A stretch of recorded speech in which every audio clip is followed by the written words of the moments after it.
To this point, we've been discussing puzzles in pure logic. With this lesson, we'll start looking at puzzles drawn from other parts of mathematics. And one of the most puzzling of all mathematical topics is probability. Now, as we go along, we'll carry out a few calculations, but mostly our goal in this lesson is to learn how to think clearly about probability in general. In the next lesson, we'll look at some fancier topics related to this subject. As usual, let's dive right in with our opening puzzle. Here we go. Suppose you have an ordinary deck of 52 cards. We'll assume that the deck is well shuffled, meaning we have no idea at all about the arrangement of the cards. What's the probability that the top card is the ace of spades? Well, actually, that's not really so difficult. You'd probably say that since there are 52 cards and only one ace of spades, the probability is just 1 out of 52. And you'd be right. But that's not really the puzzle. That's just the warm-up. So here's the actual puzzle. Suppose you have two well-shuffled decks of cards. You turn over the top card on each. What's the probability that at least one of those cards is the ace of spades? At first, that also doesn't sound too difficult. You might reason that the probability of getting the ace of spades on the first deck is 1 out of 52, and that the probability of getting the ace of spades on the second deck is also 1 out of 52. So the probability of getting the ace of spades on one or the other is just the sum of those fractions.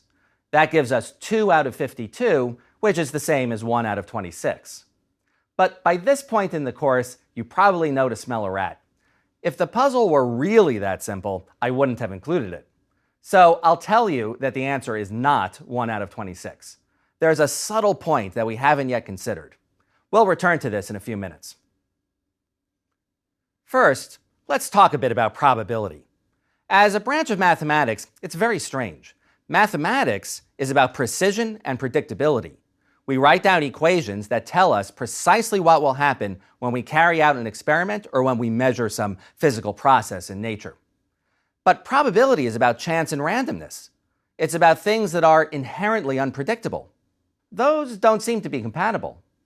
The great philosopher Bertrand Russell captured this seeming contradiction very well when he said, "How dare we speak of the laws of chance? Is not chance the antithesis of all law?"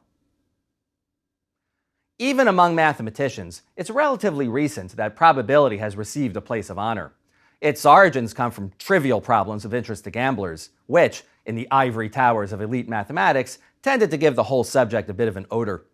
As recently as 1866, the British mathematician John Venn, for whom Venn diagrams are named, could say, "To many persons, the mere mention of probability suggests little else than the notion of a set of rules, very ingenious and profound rules, no doubt, with which mathematicians amuse themselves by setting and solving puzzles." And yet, reasoning carefully about uncertainty is important for everyone, not just academics and scholars. We all have to assess risk and to decide on courses of action, even in the face of uncertainty about what will occur. And as we shall see later in this lesson, a failure to assess probability carefully can sometimes lead to harmful consequences. Okay, let's return now to our opening problem. We have two well-shuffled decks of cards. We turn over the top card on each. What's the probability that at least one of them is the ace of spades? As we've said, the obvious answer is that since the probability is 1 out of 52 for each deck by itself, then the total probability is 2 out of 52, which again is 1 out of 26. But to see that this can't be right, suppose that each deck has just two cards. Let's say each deck has the ace of spades and the king of hearts and nothing else. Let's try our reasoning again. The probability of getting the ace on the first deck is now 1/2, since there are two cards and one is the ace. For the other deck, we also get 1/2 for the same reason. If we stick to our original logic, then we now say the probability that at least one is the ace is 1/2 plus 1/2, which is 1. But a probability of 1 means that we're certain to get an ace, which is clearly not true. After all, we might get the king on each deck. So something is wrong. But what? The problem is that we've overlooked something important. Specifically, we don't win quite as often as we think we do. Sometimes we get the ace of spades on both decks, and that means we waste one of our wins. Think about it this way. Imagine playing a game where we shuffle the deck and flip over the top card. We do this over and over again. If we get the ace of spades, then we win. Clearly, we're not going to win very often, just 1 out of every 52 times on average. Now suppose we play with 2 decks simultaneously. If we get aces on both of them, then we've wasted one of those rare and precious wins. That means that to find the probability of getting the ace of spades on at least one of the decks, we find the probability for each deck by itself, and then we have to subtract off the probability of getting the ace of spades on both decks. Now, it's a basic fact about probability that to find the chances of 2 independent events happening simultaneously, we just multiply the individual probabilities. In this case, we would get 1 out of 52 times 1 out of 52, which is 1 out of 2,704, 2704.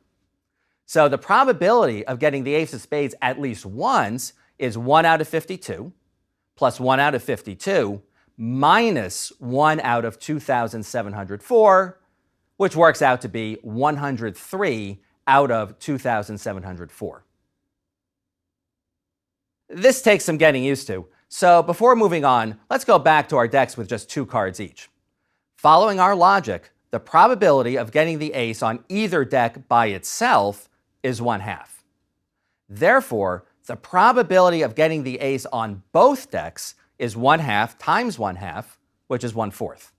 So the probability of getting at least one ace will be 1/2 plus 1/2 minus 1/4, which is 3/4. And in this case, we can check that this is correct by quickly listing all the possibilities. There are 4 ways the cards can come up: ace-king, king-king, king-ace, or ace-ace. And now a quick count shows that 3 times out of 4, we get at least one ace. Very nice. Probability can be maddening. Even scenarios that seem incredibly simple can lead to surprising complications. Try this one. You have a chest with 3 drawers. One contains 2 red socks, one contains 2 blue socks, and the other contains 1 red sock and 1 blue sock. Of course, you don't know which drawer is which. Blindfolded, you reach into one of the drawers at random and pull out one of the socks. It turns out to be red. What's the probability that the other sock in the drawer is also red? Pause the video here if you want to think that over. That doesn't really seem so difficult, does it? We have 1 red sock. That means we definitely didn't reach into the drawer with 2 blue socks. We were either in the drawer with 2 red socks or the one with 1 red and 1 blue. It's 50-50 between the 2 of them. In one case, the other sock is red. And in the other case, the other sock is blue. So the probability that the other sock is red is just 1/2, right? It seems so reasonable, so plausible. But this is probability, so it's a pretty safe bet that our first instinct is wrong. You can easily simulate this experiment on a computer or by using red and black playing cards. If you do the experiment over and over again, you'll find that actually the other sock is red 2/3 of the time and not 1/2. The other sock is red a lot more often than you think. In a moment, we'll try actually calculating the right answer. But first, let's try to understand in general terms what went wrong. Which step of our argument was not correct? The first step is fine. We definitely did not reach into the drawer with 2 blue socks. The error was actually in the next step. It's definitely not 50-50 between the red-blue drawer and the red-red drawer. Look at it like this. We'll choose the red-red drawer roughly 1/3 of the time. But once we choose that drawer, it's a sure thing that we'll pull out a red sock. On the other hand, we also choose the red-blue drawer roughly 1/3 of the time. Having chosen that drawer, however, it's now just 50-50 whether we'll pull out the red sock or the blue sock. Do you see the point? Reaching into the red-blue drawer and pulling out the red sock requires that we get lucky twice. We have to pick the right drawer, and then we have to pick the right sock within that drawer. But reaching into the red-red drawer and pulling out a red sock only requires that we get lucky once. We again have to pick the right drawer, but once we do that, we already win, so to speak. That means that pulling out a red sock is far more likely to occur when we've reached into the red drawer than when we've reached into the red-blue drawer. We can be more precise. If we reach into the red-blue drawer, the probability of pulling a red sock is 1/2. But if we reach into the red drawer, the probability of pulling a red sock is 1. It's a sure thing. So when we pull out a red sock, it's twice as likely that we're in the red drawer than that we're in the red-blue drawer. And that means that the probability the other sock is red is twice the probability that the other sock is blue. We must conclude that the other sock is red 2/3 of the time and blue 1/3 of the time. Again, that takes some getting used to, so try just listing all the possibilities. In the red drawer, let's distinguish the two red socks by calling them red 1 and red 2. Then there are really only 3 possibilities for pulling out a red sock. 1, we reached into the red-blue drawer and pulled out the red sock. In this case, the other sock is blue. Option 2, we reached into the red drawer and pulled out red 1. The other sock is red 2. And option 3, we reached into the red drawer and pulled out red 2, so the other sock is red 1. And there you have it. In 2 out of 3 cases, the other sock is red. Very nice. Now, up to this point, you might be thinking that John Venn was right. Maybe probability is just for amusing puzzles. But actually, you'd be wrong, because this sort of reasoning comes up all the time in daily life. So let's try something a little more applied. You're at an airport, having just landed after a long and tiring flight. You're standing at the baggage carousel waiting for your bag to appear. What percentage of the bags need to have appeared before the probability is greater than 1/2 that the airline has lost your bag? In other words, when should you start to worry? If you want to have a go at that one, then pause the video and think it over. I suspect most people start to worry pretty early. I know that when I first started flying, I'd start to get that sinking feeling after just a few bags had shown up. But having learned some probability theory, I now know that that feeling is not really rational. Let's see if I can convince you of that. Now, if we really want to calculate an exact answer to this, then we need a piece of mathematical machinery known as Bayes' theorem. We'll have a look at that in our next lesson. But in keeping with our present theme of thinking clearly about probability, let's see if we can arrive at an answer while doing the absolute minimum amount of calculation. So there you are, standing at the baggage carousel, waiting for your bag. Let's say you see that roughly half the people have already left, so you take that to mean that half the bags have already arrived. Should you start to worry? Well, let's see. There are 2 possibilities at this point. It might be that your bag has not yet arrived because it's among the second half of the bags. Or it might be that your bag is actually lost. Now, just by chance, you'd expect that your bag is in the second half about half the time. But even the worst airlines don't lose half of the bags that they check. Even in the days before barcodes and computer scanning, an airline couldn't stay in business with such a poor track record. So, with half the bags having appeared, we really shouldn't start worrying. What about after 3/4 of the bags have arrived? At this point, a large majority of the people have left to seek ground transportation, while just a few stragglers remain around the carousel. Should you be worried now? I don't think so. Just by chance, your bag will be among the last quarter roughly 1/4 of the time. Do we think airlines lose bags 1/4 of the time? That still seems pretty high. Though we might have to force ourselves to stay calm, we should still think it's far more likely that our bag is just near the end of the line and not on its way to some other city. Just how often do airlines lose a bag? Well, it turns out that nowadays, the worst, most unreliable airlines lose less than 2% of the bags that they handle. Let's round up to 2%. That suggests that fully 98% of the bags would need to arrive before we consider it 50-50 that the bag is lost. In other words, among all the times that your bag is not among the first 98% of the bags, about half the time it's among the other 2%, and about half the time it's actually lost. In other words, when should you seriously start to worry that your bag is lost? When all of the bags have arrived and yours is not there. Not one bag sooner. In the case of a baggage carousel, the stakes are pretty low. If you don't know your probability theory, then you'll worry a bit more than you need to, but no real harm will be done.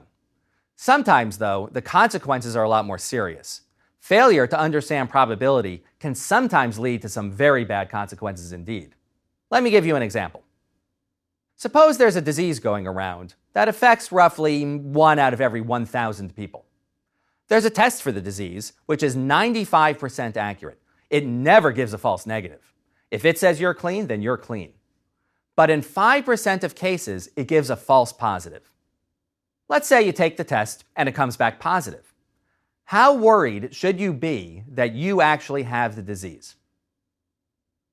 I'm presenting this as a puzzle, but it's actually a fairly realistic scenario. And fair warning, research has shown that a distressing percentage of doctors get this one wrong. I suggest pausing the video here and taking a stab at this yourself. What answer did you come up with?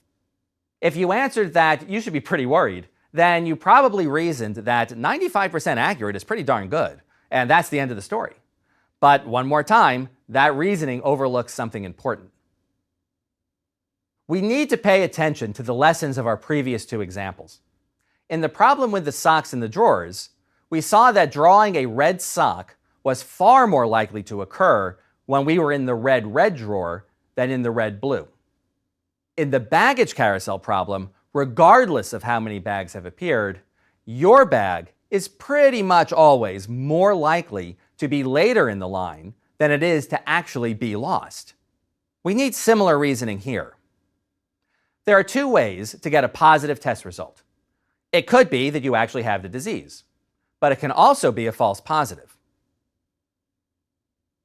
Now, the probability that you have the disease is 1 out of 1,000, which is 0.1%. But the probability that you got a false positive is 5%, which is 50 times greater than the probability of actually having the disease. Let's put some numbers to this. Suppose you sample 1,000 people. Then on average, we expect 1 person to have the disease and 999 to be healthy. That 1 person will receive a positive test result, since the test never gives a false negative. But 5% of the 999 healthy people will receive a false positive result, which comes to just under 50 people. We'll round it off to 50. So out of 51 positive test results, just 1 is real, which corresponds to a roughly 2% chance that you actually have the disease. In fact, even if I had said the test was 99.9% accurate, it still works out to a mere 50-50 chance that you have the disease. Since the disease only affects 1 person out of 1,000, it's pretty much always more likely that you got a false positive than that you actually have the disease. At this point, we're in danger of going too far the other way, by concluding that our test, which was 95% accurate, remember, is actually worthless. But this conclusion is also mistaken. After the positive test result, the probability that we actually have the disease jumps from 0.1% to 2%, which is a 20-fold increase. That's nothing to be dismissive about. The fact is, nearly everyone gets the right test result. Most people get a negative result and are actually negative. So the test is useful, but far from definitive. Now that we've seen some of the basics of probabilistic reasoning, let's wrap this up with 2 more puzzles for you to try on your own. In each case, focus on seeing the logic behind the answer rather than actually trying to calculate anything. We'll present both puzzles first, and then their solutions. Here we go. Here's the first puzzle. The World Series is played between the Yankees and the Dodgers. Each team has the same small advantage when playing at home, but otherwise the teams are equally matched. The series starts with 2 games at Yankee Stadium, and then up to 3 games at Dodger Stadium, and then 2 more games at Yankee Stadium if those games are needed. Remember that the World Series is a best-of-7 competition. The first team to win 4 games wins the series. Suppose I tell you that the series ended in exactly 6 games. Which team was more likely to be the winner? And finally, here's an absolute classic. You can walk into any gathering of mathematicians and mention the Tuesday birthday problem, and everyone will know what you mean. You meet a person who tells you she has 2 children and that one is a boy born on a Tuesday. What's the probability that the other child is a boy? Actually, to keep with our theme of not wanting to calculate anything, just try to explain why the answer isn't 50-50. Why does it matter that one is a boy born specifically on a Tuesday? Have a go at these 2 puzzles. Pause the video here and come back for the solutions when you're ready. Did you get them? Let's see how you did. In the first puzzle, we had the World Series ending in exactly 6 games, and we needed to determine which team was the most likely winner. To start, it does seem clear that if the series ends in exactly 7 games, then the Yankees would be favored to win because they would play 4 home games to the Dodgers' 3. And if the series ended in exactly 5 games, then we would expect the Dodgers to have won since this time they got the extra home game. But at first blush, it would seem that in exactly 6 games, it's 50-50, since each team then plays 3 home games. Incredibly, this reasoning is not correct. We could certainly arrive at the correct answer by listing every scenario and working out the probability of each one, but that seems awfully complicated. Instead, let's imagine that the home field advantage is enormous, so that the home team is much more likely to win. In that case, if the series ends in exactly 6 games, the most likely scenario by far is that there was just 1 game where the visiting team won. That upset must have occurred among games 3, 4, 5, or 6, since otherwise the series would have ended in 5 games. But it's only when the upset happens in game 6 that we have a scenario where the Dodgers win. Since the probability of an upset is the same in every game, we'd find that the Yankees are nearly 3-1 favorites. Here's a more precise way of looking at it. Suppose we said the series ended in at most 6 games instead of in exactly 6. In that case, we would say that of the potential games played, each team would play at home 3 times, making the odds 50-50 as to who would win. But the chances of either team winning in exactly 4 games is 50-50, since in such a series, each team would play at home twice. If the series ends in exactly 5 games, then the Dodgers have the advantage, since they would be the home team 3 times, while the Yankees would be the home team only twice. But if the Dodgers have the advantage when the series ends in no more than 5 games, but it's 50-50 when it ends in no more than 4, then it must be that the Yankees have the advantage when the series ends in exactly 6 games. Which brings us to the infamous Tuesday birthday problem. A woman has 2 children, and we know one is a boy born on a Tuesday. What's the probability that the other child is a boy? Now, our first reaction might be to say the answer is obviously 1/2. I mean, seriously, we know that every child is born on some day of the week, so what difference does it make that we know specifically that it was Tuesday? But it does make a difference. In fact, this puzzle is similar to our opening puzzle with the ace of spades and the 2 decks of cards. We saw that the possibility of getting the ace of spades on both decks at the same time meant that we don't win as often as we think we do. Something very much like that happens here. Let's try listing all the ways we can have 2 kids where one is a boy born on a Tuesday. If the first kid is the Tuesday boy, then the other kid can be either of 2 sexes and can be born on any day of the week. That makes 14 possibilities, with the other child being a boy in 7 of them. We would reason the same way if the second kid is the Tuesday boy. Then the first kid can be either of 2 sexes and can be born on any day of the week. This again makes 14 possibilities, with the other child being a boy in 7 of them. This makes it look like the answer really is 1/2. There are 28 possibilities, and the other child is a boy in 14 of them.